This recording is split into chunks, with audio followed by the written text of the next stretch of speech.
Second Chronicles 7:14.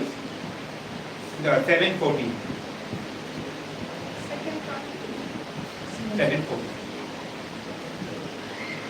If my people who are called by my name all humble themselves and pray and seek my face and turn from their wicked ways, then I will hear from heaven and I will forgive their sin and I will heal their land. Amen. రెండు దినోత్తరాలకు రాసిన పత్రిక 7వ అధ్యాయం 14వ వచనము. నా పేరు పెట్టబడిన నా జనులు తమను తాము తగ్గించుకొని ప్రార్థన చేసి నన్ను వెతికి తమ చెడు మార్గములను విడిచిన ఎడల ఆకాశము నుండి నేను వారి ప్రార్థనలను విని వారి పాపములను క్షమించి వారి దేశమును స్వస్థపరచుదును. Amen.